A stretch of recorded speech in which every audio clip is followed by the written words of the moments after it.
Welcome to the Success Inspired Podcast, a business and personal development podcast to help you accomplish more in life and realize your true potential. And now, here is your host, Vit Muller.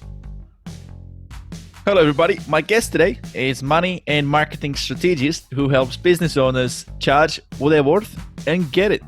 She makes it easy for heart-centered women in business and enlightened men to design and market a purposeful and profitable business based around their passion. Her marketing strategy and breakthrough money mindset strategies can help you make great money doing what you love. Please welcome to the show, Kathleen Ann from Power Up Your Marketing.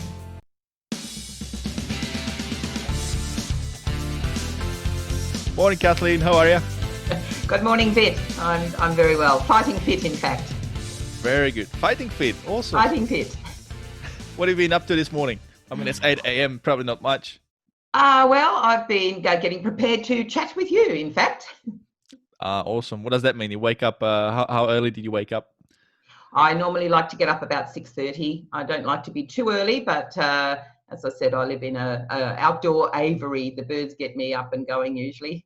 Oh, I love that. We usually go up to Port Macquarie. We've got friends that live there, and they've got this, farmhouse, and there's nobody around. It's just trees and the bush. And so when we are there, I remember always like in the morning, like 5 a.m. you start to hear all the birds and everything. Just wakes you up. Yeah, I'm a bit of a twitcher. I've from my back veranda, I've counted 27 different species of bird. Oh, far out. I know. So some of them are migratory, but most of them are native bird. Now let's segue from this into what you've been doing, which is marketing. I wanted to know your story. Like, how did you get to where you're now with that? Is there a proven sort of a model that you've seen when it comes to marketing? Well, I think for me, I did find it for myself, and the backstory to my position now, it was more than 25 years ago, and I worked in corporate, and I was heading up a division for direct marketing and selling financial services products, mostly life insurance and hospital plans, that sort of thing. And then I got what I call the Don't Come Monday invitation. So that's a retrenchment, and the company was downsizing and so on and so forth. So I was actually going overseas the following week, and I thought, fantastic, I don't have to come back to this job. I didn't have a clue what I was going to do, but I went off and had a great holiday with my husband in Europe. Nice. And and actually that's when I came back, and that's when I bought my first set of golf clubs, and I played around for a bit. I didn't know what I was going to do, and the longer I waited, the more I thought I don't want to go back into a job. I'm not actually very good at being told what to do anyway, and I'd had a great 20-year-long career, and I figured that there might be something else for me. So I thought I'd consult in the area that I had my expertise, my network, and everything that I'd done for the previous 20 years. I figured would be a good platform to build from. Not really. And that's the first lesson I learned, was that it didn't make sense for me because my heart wasn't in it by then. That's what I think really happened. I just couldn't get myself motivated and excited to do. Doing the work wasn't the issue. It was getting the gig. And that's what happens. It's a long process when you're dealing with a big corporation, and then you have to deliver. And as a service provider type business, I knew that to deliver, I'd need to recruit some people to pull off the sorts of campaigns and things that I was doing.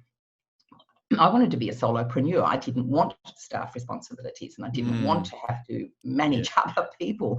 So I figured, what's wrong with this picture? Why am I making this sort of business? Why am I going down this path? And that's a lesson that I learned very, very well, because I figured I've got to find another way. Fortunately for me, and I just fell into this, I guess, I saw a promotion on the internet, and a lady in the States was running a 3-day program on branding. And I thought, I need to rebrand myself. I need a long, hard think about where to from here. So I went off and did that. And look, I loved it. For me, it really opened up much more than just branding. It helped me pivot. People are talking about pivoting now. I was reinventing myself, and that's what we're really talking about even now, people wanting to reinvent themselves. Now they've got a bit of chance to have a look. And I decided that I would work with other female business owners, particularly solopreneurs, because that's the type of business model that I have. Vic, what I did, I decided I wanted a lifestyle business. I didn't want to be working, the huge hours I used to put in corporate, and I didn't want to create a business that required me to do the same thing. You would just replace a job with another job, except you don't it. Yeah, you get to be the whole show. So that's what happened for me. And then that's how I created the business model that I now work with my clients on. So because of my marketing background, and then going forward, I also did a certification in money archetypes.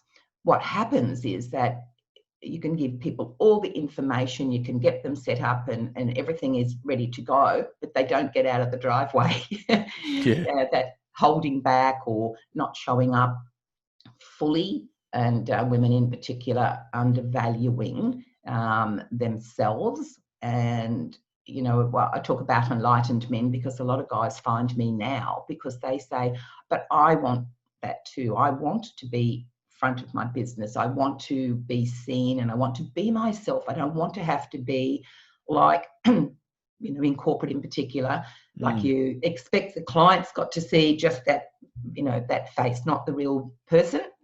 So that's how I got to be doing what I'm doing. And I've been doing that for more than a dozen years now. And when I say market ready, get clients market ready, it's because often people are just out there selling, and you've probably noticed that yourself. They're not positioned as anything special, and you've got to be seen as the expert. So branding helps to, from the inside out, identify all the key values and everything that's at essence for you, so that you can externalize that.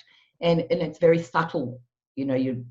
You're able then to give a brief to somebody, if you're not the creative person, building the website and doing your graphics and things. They can interpret how that needs to be seen. And normally I'd have a nice big banner up behind me, but I let it go and it fell down and split right down the middle. So people can't see my branding at the moment. But my brand is really key for me, because it encapsulates all the things that I want potential clients to be attracted to. And that's the important thing here. So you're not sort of, trying to drag people in. They just see, hear you, express however you are, being authentic is the main thing. People will either like what you say and how you present or not. And that's fine, because everybody is not your client. That's the other thing people have got to learn. Just you want to appeal to your ideal client. So you need to know who they are. Who is it that you want to serve? So I work on it's almost like business modeling. So we do the branding, choosing a niche. I like to think inch wide, mile deep. You need to be as narrow as you can. Point being here is you can then identify seriously what's their problem. What's the problem that you can solve, the thing that you do standing on your head, basically. So make it easy. And then how to create a system. I call it a signature system. So often people are just selling a never-ending story. How can I help you? And let's have a little discussion, and then I'll see whether, what I do. If flip it on its head, just address the problem that a group of people have and create a system process around solving it, and just do that. It's more than enough. It really streamlines things. And when people have come into that situation, and the better you get, the better you get. It's never boring, because the people you're working with are always different. But and it's a creative process that I do, but it is about getting them market ready. So then they've got a process that they can. So productizing is, I think, about productize your services. So instead of services are quite intangible, You can almost hold this out and say, buy this. But then the this is, if you just have one offering, then you can get a yes or a no, and then end of story. I like to then help create what I call a good, better, best model of the process. And in doing that, you give clients choice. They can invest with you at the level that, time, money, whatever, that they're prepared to do. Get more yeses instead of yes or no. Absolutely. We call it also the ascending ladder model, right? Like a low barrier offer, and then going from that, because you might have a high ticket offering, but sometimes you might be missing out on people who are not at that stage to be able to afford it. But if you have a lower barrier offer, that's something that they can afford and get value out of. Yeah, and it's a different conversation too, because people are then thinking, at what level, not will I, won't I? So it does make a big difference. Mm-hmm. Awesome. And what I liked about when you said your brand and how you position yourself, what I really liked is when I visited your website, is how you present yourself on your website. And something I've not seen anywhere else yet. Basically, for the guys listening, what Kathleen's websites look like, it's almost like it's a drip feed online course, but it's already there. So like you land on the homepage, and there she is with a welcome video and the next step to it. So you watch a little, I think it's like 60 seconds. It's not long, right? It's a little snippet video where she gets to introduce herself to you, and you get to know her straight away. Because I mean, we buy from people who we know, like, and trust, right? And what I liked about it is I watched that video, and then there was another bit to it. It was another step for me to do. It was like, okay, well, if you like this, scroll down a little bit. On this page, you've got 3 options, and you were really specific about what's on the page. It made it real, like you're there with me, and there were those options, for me to click on. And when I clicked on those options, it took me to another page, and there you were there again with another video. So it was really cool. It was like, for me as a somebody as a visitor on the website browsing through, I felt like, well, this feels different. Like I'm not just browsing someone's website. I feel like there's somebody with me helping me navigate through all that information and taking me to the next step. So I really liked that. It was really amazing. That was really cool. Yeah. So you can see the process on the website, and this is the thing. A lot of people don't understand what you've just explained. That landing page is to get the attention, but briefly enough for people to go, oh yeah, there's something here or not. And if you want them to stay, you need to then give them the next indication as to where to next. So the where to next video is longer, you may have noticed, because I can then take the time to explain more of what it is that I want people to understand. So clicking on one button, I talk about money and how people walk around in their daily business and their life, not consciously connected to money that is positive. A lot of people just have negativity around money, but they don't even realize. So I explain in that video a little bit longer, and then on another pull down, they would go to talking about the positioning in the marketplace as the expert. Because my whole my umbrella promise in my brand is to help people make and keep more money. So the way to do that, one, positioning in the marketplace, having your services packaged up and priced so that you've got a good offering. And then there's the money mindset. So in combination, it's about raising fees. People don't charge enough. So that's how, when I get to explain more in the video, and video is obviously very personal, I wanted to make sure that I have the exact words for my potential clients to recognize how I could benefit them in their business. So I was very precise about what I wanted to say and how it came out. And then we did every video on my website, 5 videos in one take on each of them, never repeated one of them. So that was planning. And that's right. What you need to do in your marketing. Yeah, you need to do the planning, and then it's so much easier. And so now I say, in the process that I use and how I set my clients up, I have a 7-step system myself. And through those steps, one of them, the first one is branding. In your business and how you want to be, show up and be presenting, it's really great to know what structure you have archetypally. And there's a lot of words, there's indications there about where your strengths and your little weaknesses to be aware of, so that you can benefit from that. And once people have done that branding, they're married to their brand. I love my brand. I'm very protective of my brand. So it's about authenticity, and that makes it easy then to stay. It's yourself. Show up and be yourself. It's the easiest job in the world. Yep. So in the way the videos play out, as you said, I get to get all that across in very short time, because of that planning. And then I literally, if somebody rang me right now and said, can we do branding? I would pick up a workbook, pick up a set of cards and an assessment, and we do it. Show up, that's it, job done.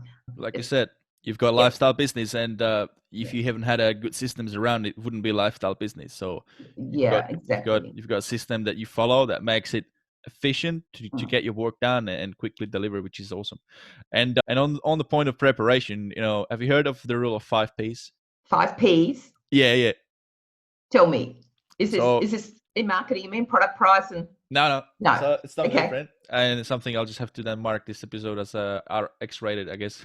So that's all right. Prior preparation prevents piss poor performance. All right, and so like you said, you recorded 5 videos in one take each, but it wasn't a matter of you just going there and winging it. Exactly. You actually had put a lot of thought into how you're gonna say it on the video a certain way, right? I mean, whether it was it needs to be a short amount of time, so every word has to count. And in marketing too, we're either speaking or we're writing. So when you have your brand and the thing that you do all clear, that's all you do. You don't have to go off and do all these other things. I see people, they're all over the place, and I can't quite grasp what it is that they do. So that's the other part of it. Someone will say, oh, can you help me with this? As I go down that rabbit hole, they say, oh yes. And then days or weeks go by where they're creating something specifically for somebody who's not in their ideal client niche. And 1, they miss out on the clients they ought to be serving. And 2, wasting time creating things that might only ever get used once for that one particular client. And that's what happens in consulting, which is, I mentioned how I started out consulting thinking that was the best thing. It takes so much time to win a gig, and then to have to do the work. It's always different. So far better to just find the problem that you solve and stick with that. And the better you get, and then you get to charge more. And on that point of charging more, also, one of the good things about charging more or charging right is you get the right type of leads too, right? The right type of leads? Yeah. Oh, yes. Yes. I know, in a fitness, I've managed a few fitness, businesses, like gyms, facilities, and always looking at memberships and how we're going to grow the memberships. And one of the best things I've found that always works is charging a little bit of money, even if it's a trial offer, especially when it comes to boutique businesses. For example, F45. A lot of studios do a free trial offer. They end up getting a shit ton of people coming in for free. That's right. And so, and it's not the fact that they just don't convert, but there's all the other expenses associated with that person. You've had to call them, you've had to process them, the admin time, you've had to train them. You've obviously trying to call them again, trying to convert them, which was a waste of time. So when you put the numbers to it, it's actually, equates to a fair bit of expense for nothing. Whereas when you actually charge for them to come and try you out, it might end up covering your admin costs, your advertising costs, and it's a pre-qualifying thing, right? It is a pre-qualifier. We used to call it a loss leader, when you deliberately run a campaign at a loss, knowing that at the other end, because in direct marketing, which was still my specialty really, you can measure all of this. So test and measure until you improve the model till you've got that working into profit, of course. But the thing is, we all say, we like free, but we don't value it. So there's two things going on there and consultants take a lot of time before they actually get paid, usually, because they've got to win the gig first. Whereas as a service provider, if you understand that when somebody spends anything with you, that flips the switch. It does it for you too, that someone's paying you, and also that the person who's doing the paying, they've stepped over a line now. They're no longer just out there. They're more than a hand raiser. A hand raiser will be showing interest, but they've actually invested something. So it doesn't even have to be a huge amount, but the fact that they paid anything is already making them a potential client to convert to the value and the service that you really want to deliver. Because after all, we are in business to make money, and anyone who's not, you should get a job, because if you're going to run a business, you better be there in money or to be a motivator. But that's not all. It's not the whole story. Most of us are there because we're passionate about what we do. That's and it. We want to get the results for those people. So that's why it's so really, really important to do the groundwork. Like I call it, it's foundational market ready. Because once you start enrolling clients into whatever it is that you do, you are going to spend your time with them.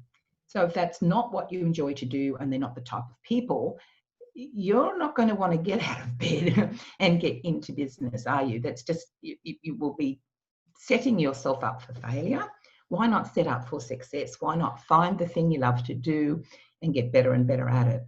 And conversely to it, also, you might really enjoy what you do, but if you're trying to scale it to help more people at once and therefore charging less money, you might end up having to do a lot more work, especially if you haven't got good systems around. So you might end up doing a lot of work trying to service all these people, which might result in you actually starting to hate your work. What you do, exactly, and that's the balance, and which is why I say that you should be well paid. And the thing about that, there's no limit to what you can charge for what you do. It is only within your own mindset where you feel about that. And I can remember, having a salary, being in corporate, and every month, I was paid very well. And whatever I did, I still got that salary. So when it comes to setting up your own business and you put yourself out there and you're asking an individual to pay you, that's a big shift in mindset around that. And back then I didn't know what I know now.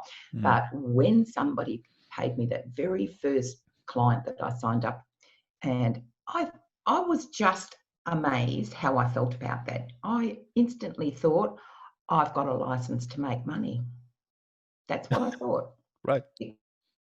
Because no one was going to ask me not to come Monday ever again. I actually had this big light bulb moment that I could create my own income.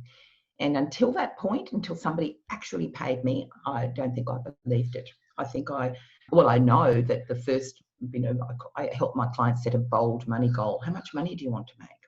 And then we work backwards how much it's required to what sort of services and who you're going to offer them to, at what price point. And that's another eye-opener. Some people just think they need a lot of clients, and they're always needy, and they're always feeling like they've got to, get more clients.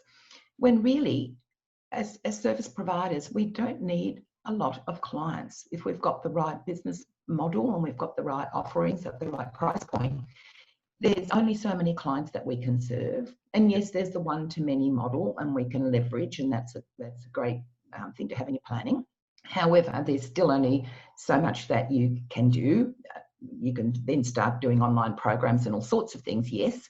But for that service that you turn up and deliver, there are only so many clients that you can serve. So they better be the ones that value you, that you love to work with, that you get great results from, and who are willing to invest in their own success. So establishing the parameters around what you're after needs that forethought as well. Otherwise, as you said, you could have a whole lot of clients and a miserable daily,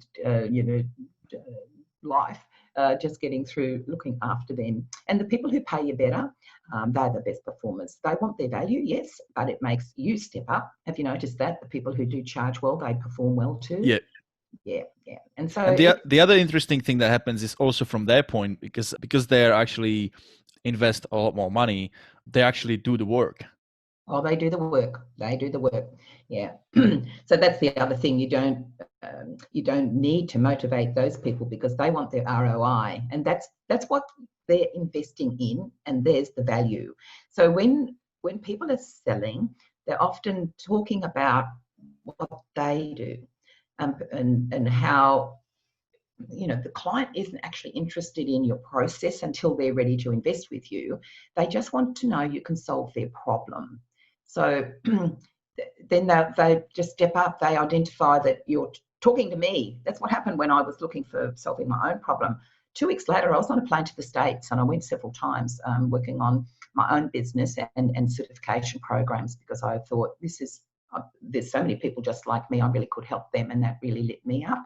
And as I say, that's one of those things that it was a lovely way for me to really feel that I'm contributing. That's part of why I do what I do. I just love to help other people be successful, and I feel my system and process is so easy that why would I do anything else? It's fun for me, and I say to people, if it's not fun, I'm not doing it. So I like to have fun, and absolutely.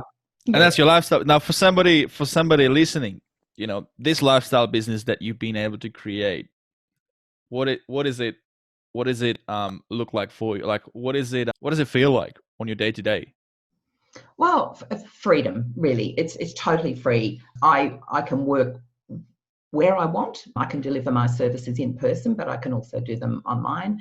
I work with who I want. I'm very selective. I'll only take on clients who are ready to rock and roll. And, I don't want to drag people through processes. And, sometimes people say, they want to be kept accountable by a coach. And I think, well, if you're going to be a business owner and you can't account for yourself, get a job. It sounds, no, I just feel like people need to, take the reins and, really perform for themselves. Yeah. So my days, I do done with you services. So I'm not one of those people who give a whole lot of information and send people away to, get it done. We get the job done, roll up our sleeves and really get stuck in. I'm very collaborative. Yeah. So that's what I like. It's the people, they know their stuff. Most of the time, I don't change what people are doing. I just rearrange it all so they can get better clients, better income, but still have a process around it, streamline everything. Would it help if I gave an example, Vic? Absolutely. Yeah, it's often for me, when you put it into context and you see how what I'm explaining here works, it'll be much more clear.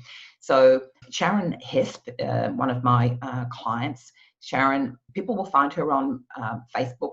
She's a naturopath, fantastic at her, healing. And she'd been nearly 10 years in her business, had a good presence on Facebook and a good following, but she noticed some other people were purporting to be, healing people along the lines that she did. And she felt that perhaps they didn't have the experience. They certainly were doing and saying things that might even be harmful, not necessarily, going to heal these people. So I said to her, okay, she wanted me to help her create a program originally. And then I said to her, what do you need another program for? So that's when she explained to me what was going on. So I said, well, let's just stop and take a proper look at this. What's happening in the marketplace?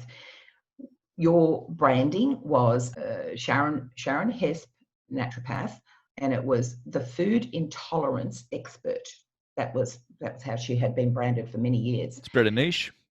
Yeah, except I said to her, do your clients know that, or your potential clients know that they have got a food intolerance? And it was like, talk about an epiphany. She went, oh my goodness, I'm not sure they do. That's a good point. Yeah. So the thing is, you have to identify your niche group as their problem, but as they are experiencing it, and that's a tip. If you take nothing out of this, listeners, of what I've spoken about today, how is your client experiencing their problem?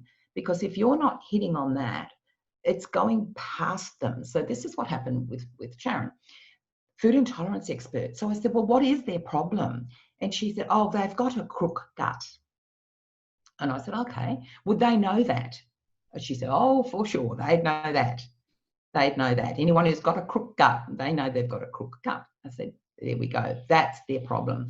It's not that they're intolerant to certain foods that might be causing it, but their problem is, as they're experiencing it, they're spending too many hours in the little room.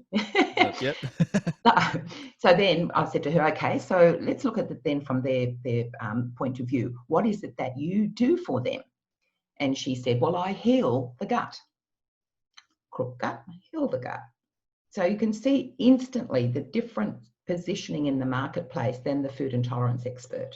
Yeah, it sounds too technical, food intolerance, yeah. Especially when you don't know you've got one.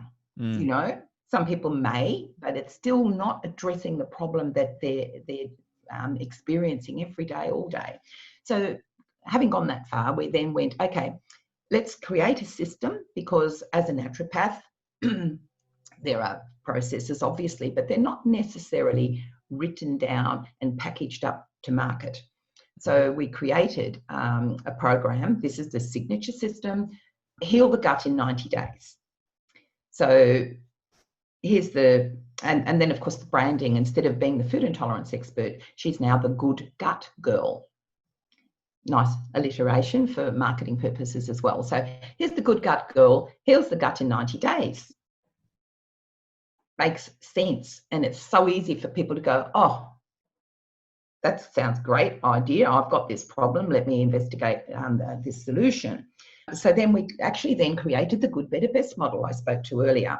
And it's interesting too, like it can be, and it is fun, and Sharon has a sense of humour. So just I got this brainwave, and I said to her, you know, we don't ever call it good, better, best. We have to come up with a name that differentiates the level. Mm-hmm. So I said to her, you're the good gut girl. How about we've got the Gutsy program, and then the next level is the Gutsier program, and then there's the Gutsiest one. So that she has these three programs now: the good, better, best, and of course her clients now able to do a do-it-yourself program. That's the Gutsy one. The Gutsier, they've got her on email support and giving information to and fro, and then the Gutsiest one, there's the naturopath, either online or in person. You know, she runs a clinic, and she's got a farm down in the Southern Highlands, and she comes to Sydney, runs a clinic, you know, 1 day a week, and then she's down on the farm serving all her other clients, living her lovely lifestyle.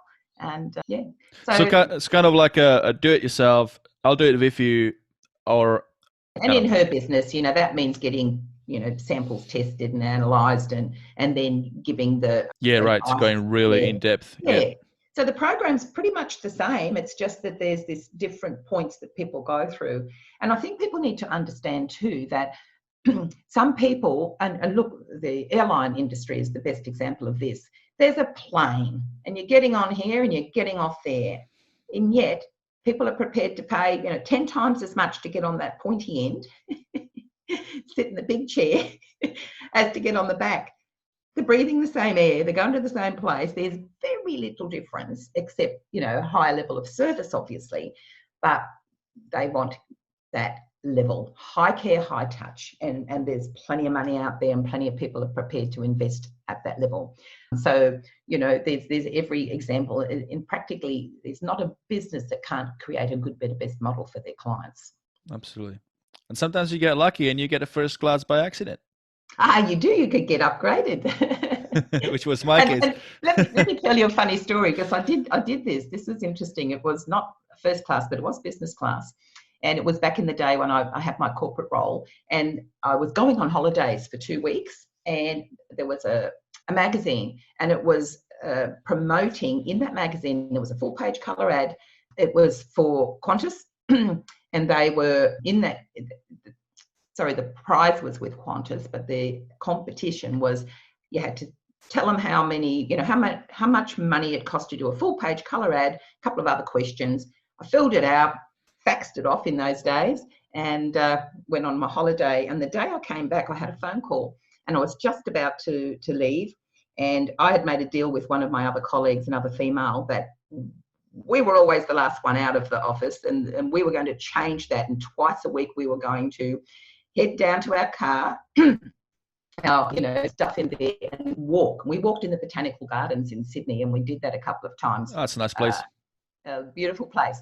So anyway, we were just getting ready to go on our walk, and I got a phone call. So I picked it up, and this gentleman said to me, is that Kathleen? I went, yes. And he said, oh, I've got great news for you. You've won this competition. And I didn't believe him for starters, but yeah. I actually did. Now, the competition I won was business class trip for two to London, a few $1,000s spending money, and so on and so forth. And until that day, I used to say, I'm not lucky. I don't win. I never win anything. And that's the thing about mindset, you see. After you've got the evidence that that's not true, and that's how you change your beliefs, you find the evidence that what you've held as a belief is not true. So I'm very lucky. And I walk down the street, and if there's 5 cents on the footpath, I will pick it up and go, what a fantastic country. Money just falls out of the sky. I remember when I was a child, 5 cents, well, they wouldn't have cents in those days. They were sixpence. Yeah, I've got a few grey stripes. Yeah. But the sixpence used to buy my brothers and sisters. We'd get a whole bag of lollies and we'd have a great party. So, the value that you place on things and how you feel about money is really what's underpinning what you're prepared to accept. And sometimes you just need to experience it. And like you said, I resonate to that experience as well. Like you said, when you first time got paid through your own business, now it became reality. Mm-hmm. I've experienced the same thing when I started my fitness career as a personal trainer. When I hired my first client, it was literally the guy came to me. I was a fitness instructor. I was running about 10 classes a week. Like I was very, very busy back then, doing all the spin classes and circuit training and all sorts of stuff, boxing and with members, and there was obviously regulars coming to my classes, and then I got qualified as a PT, and I just mentioned it, but I haven't really sort of planned to start yet. And he just came up to me. And it's like, look, I just want to do a couple of sessions with you. How much do you charge? How much would you charge me? I'm like, yeah. Whoa, there's somebody there who wants to train with me. I'm like, that's awesome. And I just put some sort of a entry level price because I didn't feel like I should be charging a full rate because it's my beginning. But yeah, it made me realize, wow, this is real. I can actually do it and make money and earn my like do work for myself. So that was definitely a good confidence booster as well. Yeah. And the thing with that, often when people are starting in business, they'll look around and see what everybody else is doing. And guess what? Everybody else practically is undercharging. That's the truth of it. So they look around and think, like you said, oh, I'm just starting. I don't have the runs on the board. I haven't got this and I haven't done that. So then they wind it down even from what they see. And so they start by undercharging. And then when they get into a conversation with a potential client, all that internal questioning, will they pay me? Is it what I do is going to be worth it? And all this, whatever we tell ourselves. And so the person in front of us, they're feeling this. They're feeling, oh, well, this person doesn't feel sort of too confident. So there's a process going on here that, the self-worth is what's at issue. And as soon as you get that, and as you said, you've got a client, first of all, that's like a wacko. And then when you work with that client and you find that they get that, the benefits and that you're really good at what you do, then, but it's far easier to start at a better price point because it's harder to go up. And then often people discount. And if people ask for a discount, people feel obligated. Oh yeah, I hate discounts. I've never done discounts. I've always hated it. I mean, I've started at a lower price point, but it doesn't mean I've discounted. I've just started at a price point that I felt was fair, considering I was starting my career. And I understand because we all do that. But what I'm saying is that if you really question the logic of what you're doing and you go, okay, I know, because even though we're starting a business doesn't mean that we don't have experience. We're just not experienced in the business. So what often happens is we do that self-worth thing, thinking about that, not thinking about the value we deliver. So I'll say to people, just turn your perspective out. Look at that potential client in front of you. And if you know, hand on heart, that you can solve their problem and that you're the best person to be doing that, if you don't sign them up, they go away with their problem. You know, that's the reality. They go away with their problem and they've got to find somebody else. So you're really doing them a disservice if you can fix their problem.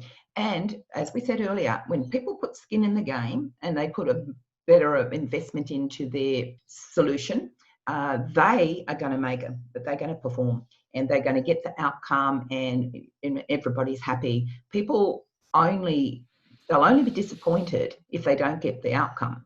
They won't mind how much it costs because they'll be good to go, and how long it takes.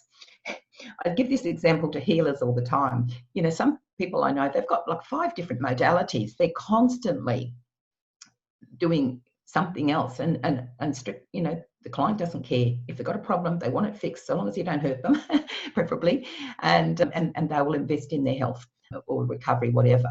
So what the process for them is this person going to heal me, or fix my problem, whatever that is? That's all they're interested in at that point. So that you can't be, I say, shopped around. Like if you've got a process or a program that you do for your client, take Sharon's, Heal the Gut in 90 Days with the Good Gut Girl. No one else has got her program. So you can't compare it. There are so many things in there. And I should add too, that because she'd been around for so long, she had so much material.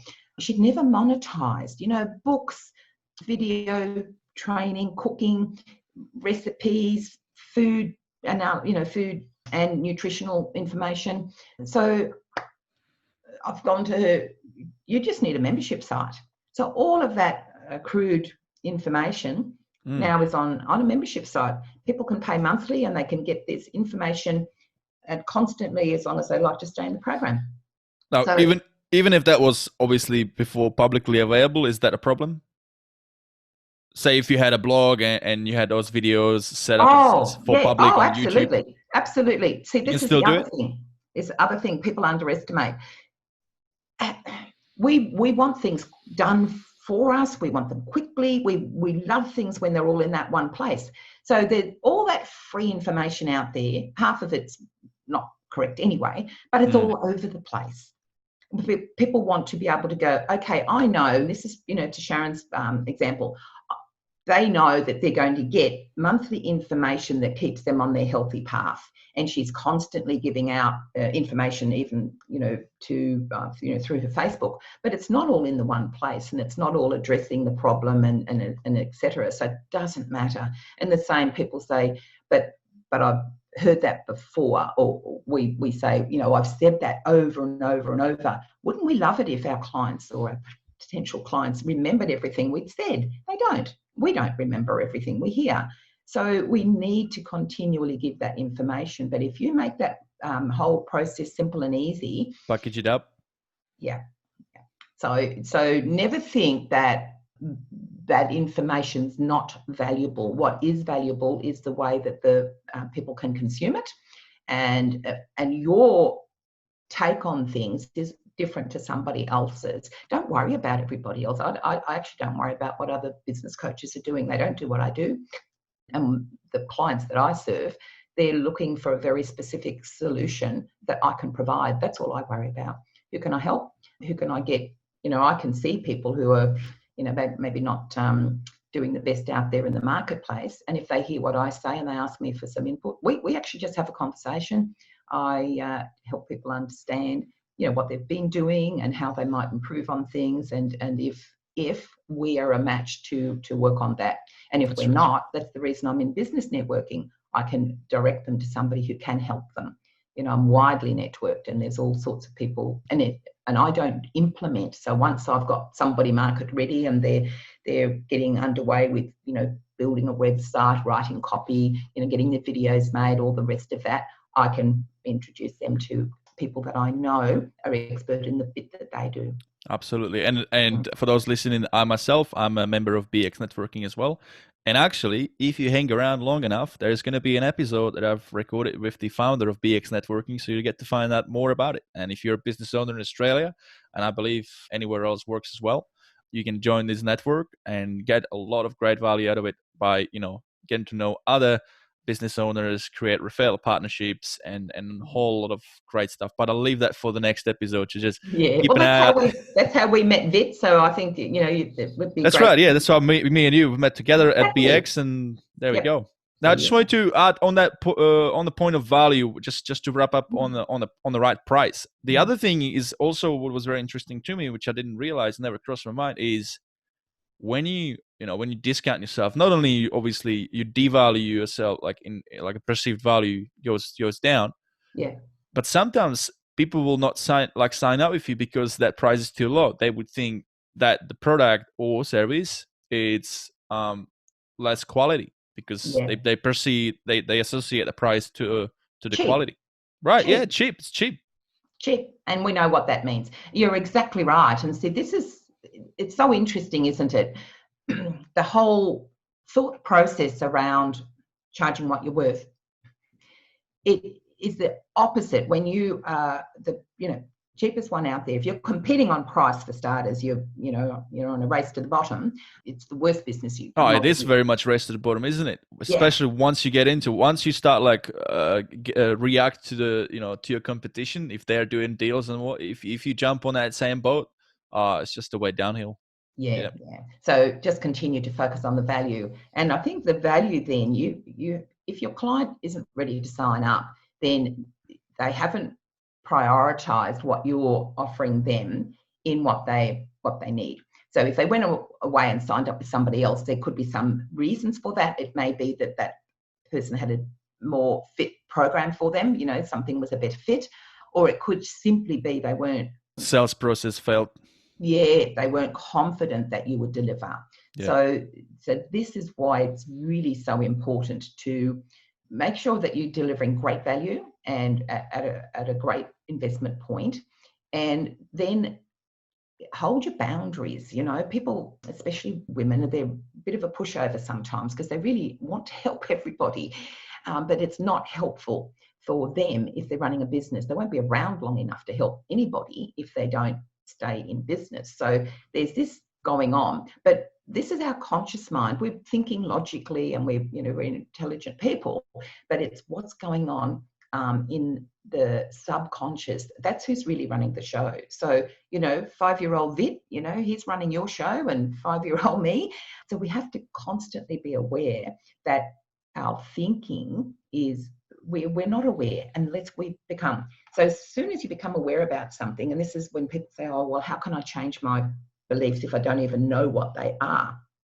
You can see the evidence, and you can see that if you've got some recurring pattern, and it's the patterns of behavior. And it's not just around money, because how you do money is how you do everything.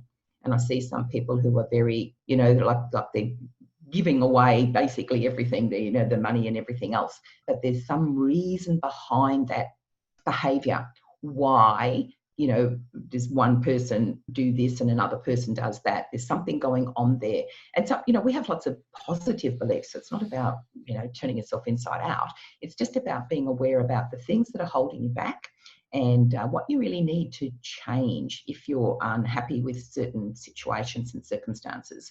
So a lot of people will feel that, something, more money than month, more month than money, often at the end of the month, they've run out of money.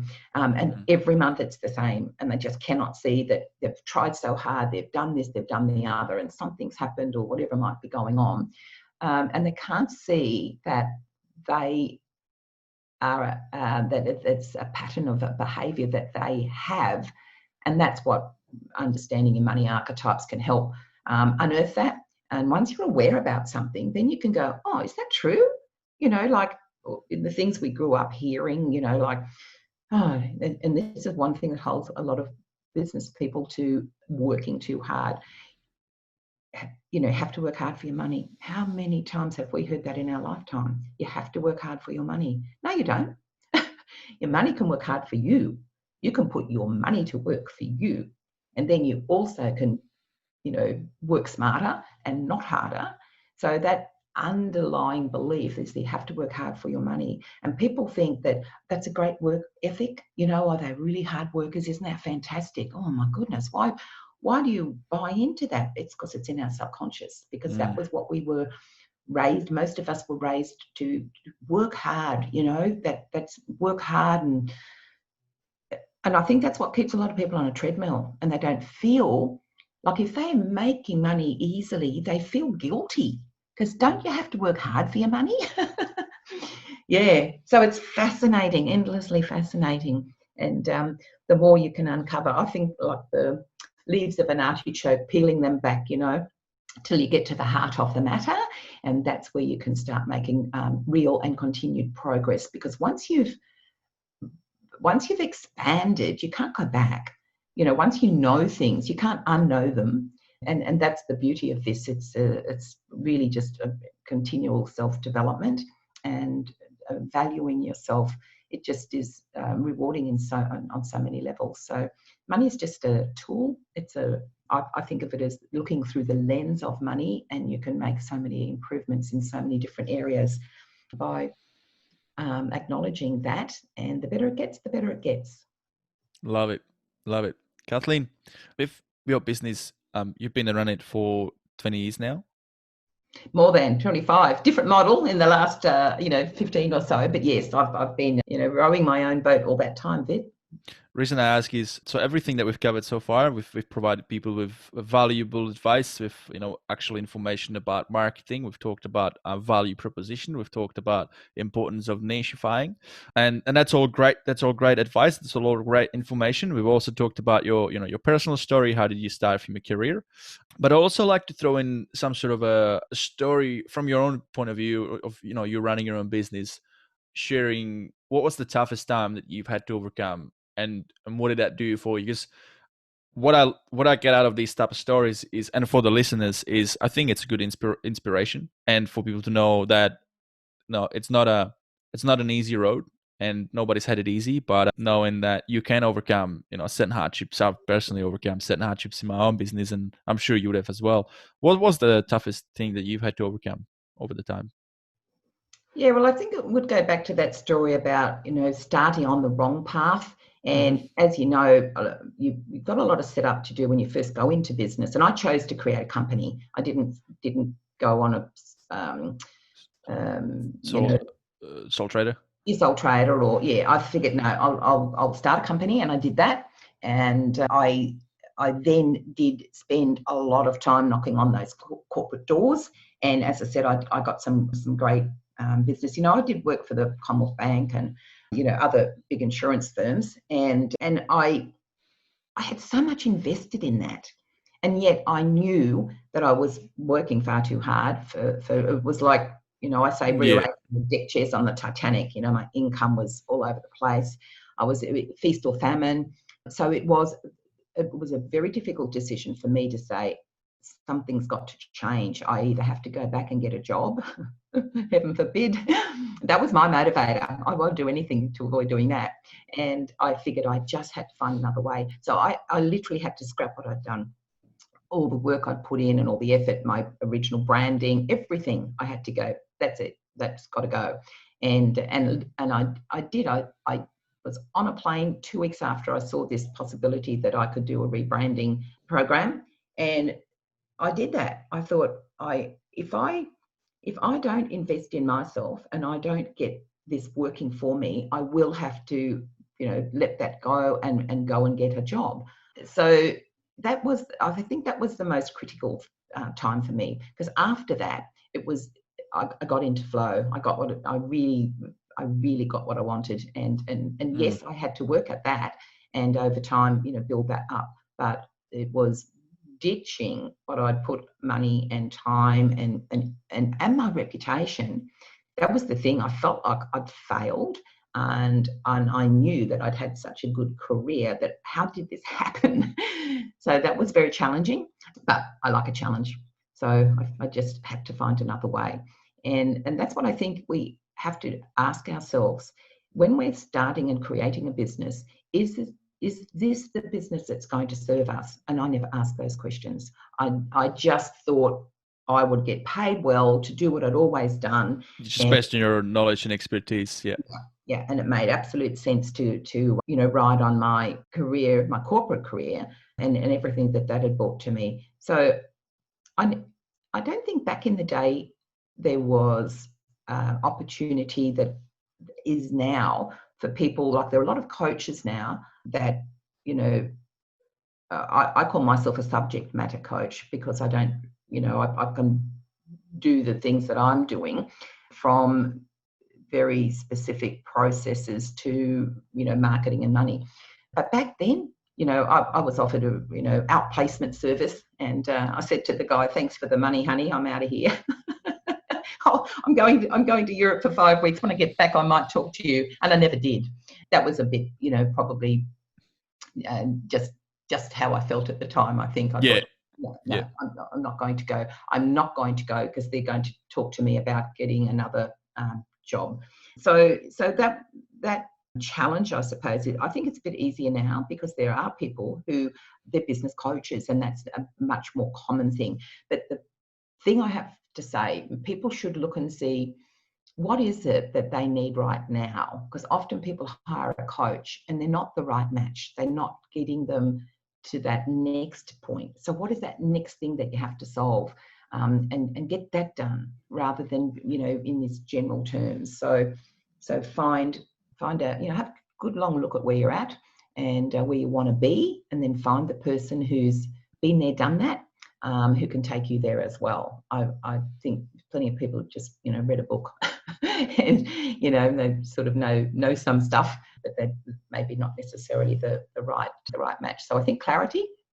And I had to come to my own clarity way back then, as you were asking me about that. So that would have been my worst experience. And I did have to suck it up and and I say to people, just stay in the game.